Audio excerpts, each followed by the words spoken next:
은퇴 후 왜 돈이 빠르게 사라질까? 현명한 시니어의 돈 관리. 이제 시작해도 늦지 않아요. 안녕하세요, 여러분. 오늘도 좋은 하루 보내고 계신가요? 혹시 은퇴하신 후, 돈이 이렇게 빨리 없어지나? 하며 당황하신 적 있으신가요? 아니면 아직 은퇴 전이시더라도 은퇴하면 돈이 얼마나 들까? 걱정되시는 분들도 계실 거예요. 저희 아버지도 은퇴 후 처음 몇 년간 정말 힘들어 하셨어요.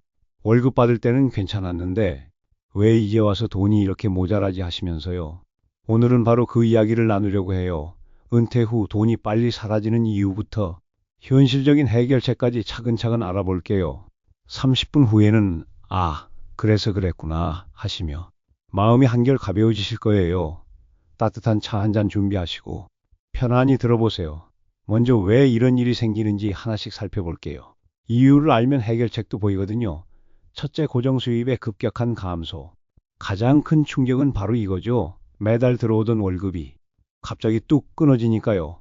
40년 가까이 일하시던 분이 매달 첫째 주에는 월급이 들어온다는 게 당연했잖아요.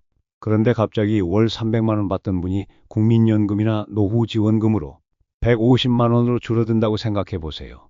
저희 동네 김 사장님도 그러셨어요. 30년간 사업하시다가 그만두신 후 돈 들어올 곳이 없으니 불안해서 잠이 안 온다고 하시더라고요. 둘째, 생활비는 줄어들지 않는 현실입니다. 문제는 수입은 줄어드는데 생활비는 그대로라는 거예요. 오히려 늘어나는 경우도 많고요. 전기세, 가스비, 관리비는 그대로고 식비도 크게 줄지 않아요. 오히려 집에 있는 시간이 길어져서 전기세는 더 나올 수도 있어요. 에어컨이나 보일러를 더 많이 쓰게 되니까요. 그리고 은퇴 후에는 시간이 많아지면서 이것도 사자, 저것도 사자 하게 되는 경우도 있어요. 특히 온라인 쇼핑이 늘어나신 분들이 많더라고요. 셋째, 의료비 급증이 부분이 정말 큰 부담이에요. 50대까지는 병원 갈 일이 별로 없었는데 60대 넘어가면서 여기저기 아프기 시작하거든요.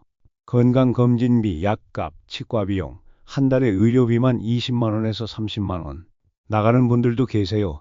특히 만성질환이 있으시면 매달 고정적으로 지출되는 거라 부담이 크죠. 저희 어머니도 당뇨약, 혈압약 드시는데 보험 적용 받아도 한 달에 10몇만 원씩 나가더라고요. 넷째, 인플레이션의 무서운 힘. 물가 상승률을 무시하면 안 돼요. 매년 2%에서 3%씩 오른다고 해도 10년이면 20에서 30% 오르는 거거든요. 10년 전 짜장면이 4천 원이었다면 지금은 6천 원이잖아요. 은퇴할 때 월 200만 원이면 충분하다 생각했는데 10년 후에는 250만 원은 있어야 같은 수준의 생활을 할 수 있어요. 다섯째, 세금과 각종 부대비가 은퇴했다고 세금이 없어지는 게 아니에요. 건강보험료, 종합소득세, 재산세, 여전히 내야 할 세금들이 있어요. 특히 퇴직금이나 연금소득에도 세금이 붙는 경우가 많아서 생각보다 실제 손에 쥐는 돈이 적을 수 있어요. 여섯 번째, 예상치 못한 목돈 지출.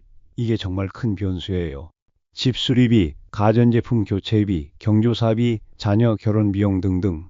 특히 우리나라는 자녀 결혼할 때 부모가 도와주는 문화가 있다 보니 한 번에 몇 천만 원씩 나갈 수 있어요.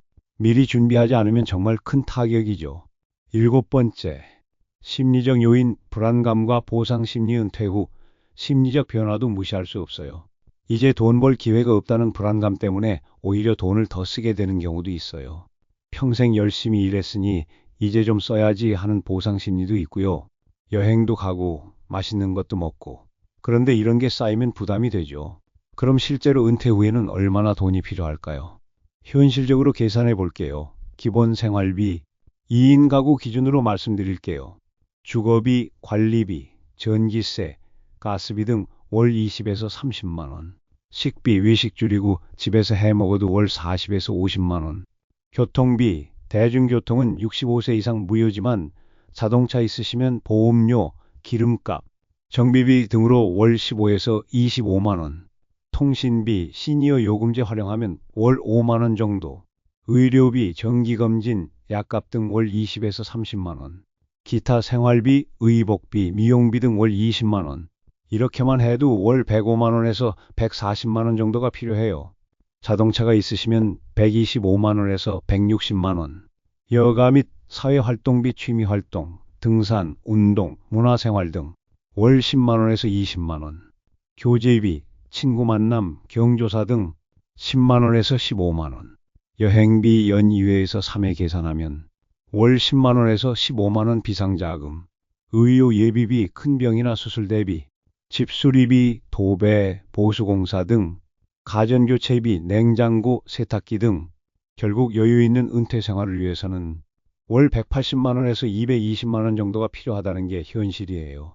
자동차 유지하시면 200만 원에서 240만 원. 국민연금 월 100만 원 받는다면 추가로 80만 원에서 120만 원은 다른 수입원이나 저축으로 마련해야 하는 거죠.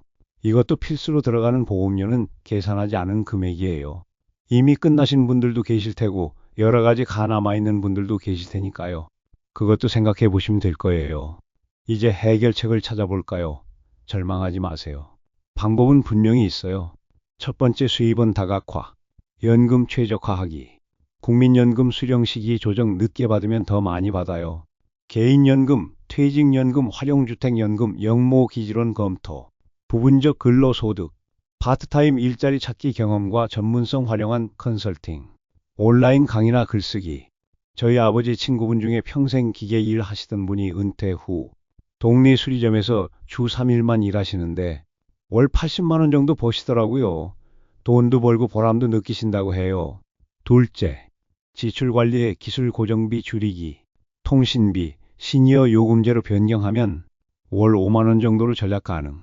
자동차, 꼭 필요한지 재검토, 대중교통 무료 혜택 비교해서 차량 유지비 관리해보기 보험, 불필요한 보험 정리, 구독 서비스, 안 쓰는 거 정리 변동비 관리, 가계부 쓰기 스마트폰 앱 활용, 주 1회 장보기로 식비 관리, 외식비 예산 정하기, 의료비 절약, 정기검진으로 큰 병 예방, 제네릭 의약품 활용, 의료진과 상담하여 약값 전략. 셋째, 자산 활용 전략, 부동산 활용, 주택연금 가입 검토, 넓은 집에서 작은 집으로 이주, 월세나 전세 수입 활용, 금융자산 관리, 예금 금리 비교하여 높은 곳 활용, 안전한 채권 투자, 배당주 투자단 신중하게, 소비 패턴 조정, 대형마트보다 전통시장 활용, 시니어 할인 혜택 적극 활용, 중고 물품 구매 고려.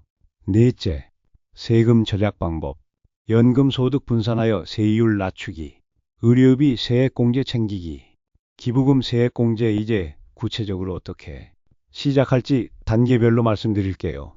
1단계, 현재 상황 파악, 수입 정리, 국민연금, 퇴직연금 예상액 확인, 기타 수입원 정리, 자산 현황 파악, 지출 분석, 3개월간 가계부 작성, 필수 지출과 선택 지출 구분, 절약 가능 항목 찾기.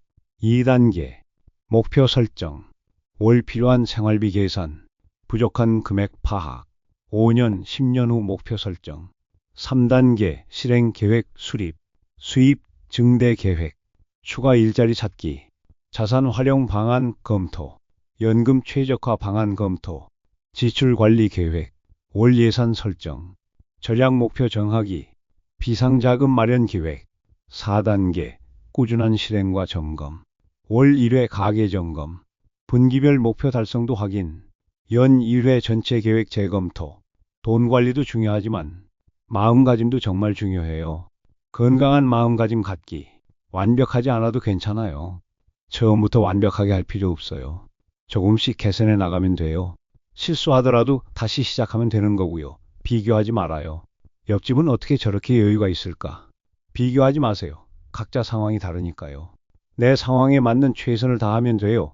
작은 성취도 인정하세요. 월 10만 원 절약했다면 그것도 훌륭한 성과예요. 작은 변화들이 모여서 큰 변화를 만들거든요.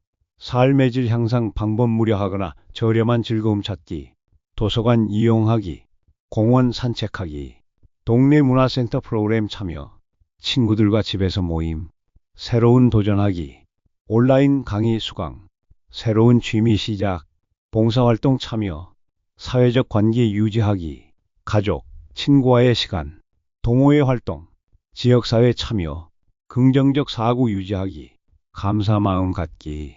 건강하게 은퇴할 수 있다는 것 자체가 축복이에요. 많은 분들이 그러지 못하거든요. 유연한 사고 계획대로 안 될 때도 있어요. 그때마다 새로운 방법을 찾아보세요. 희망 잃지 않기. 나이가 들어도 새로운 기회는 있어요. 요즘 100세 시대라고 하잖아요. 아직 갈 길이 멀어요. 마지막으로 희망적인 이야기 들려드릴게요. 저희 동네에 계시는 박씨 할아버지는 65세에 은퇴하신 후 처음 2년간 정말 힘들어 하셨어요. 그런데 지금은 어떠신지 아세요? 작은 텃밭을 일구셔서 채소를 키우시고 남는 건 이웃들과 나누거나 팔기도 하세요. 또 평생 목공일을 하셨던 경험을 살려서 동네 분들 집 간단한 수리도 해드리고요. 돈은 예전만 못하지만 마음은 더 풍부해졌다고 하시더라고. 정말 멋지지 않나요? 여러분도 분명히 할 수 있어요. 지금까지 인생을 잘 살아오셨잖아요. 은퇴 후 삶도 지혜롭게 잘 꾸려나가실 수 있을 거예요. 오늘 30분 동안 은퇴 후 돈 관리에 대해 이야기 나눴는데 도움이 되셨나요? 핵심을 다시 한번 정리해드리면 현실을 정확히 파악하고 수입원을 다각화하며 지출을 체계적으로 관리하고 긍정적인 마음가짐을 유지하는 것. 이 네 가지만 기억하시면 돼요. 은퇴는 끝이 아니라 새로운 시작이에요. 조금 다른 방식의 인생이 펼쳐지는 거죠. 돈 관리도 새롭게 배워나가시면 돼요. 오늘부터 작은 것부터 시작해보세요. 가계부 쓰기, 불필요한 지출 줄이기, 추가 수입 방법 찾아보기. 여러분의 은퇴 후 삶이 경제적으로도 정신적으로도 풍요로워지길 진심으로 바라며 오늘 이야기는 여기서 마칠게요. 들어주셔서 정말 감사합니다. 도움이 되셨다면 좋아요, 구독 눌러주세요. 건강하고 행복한 하루 보내세요.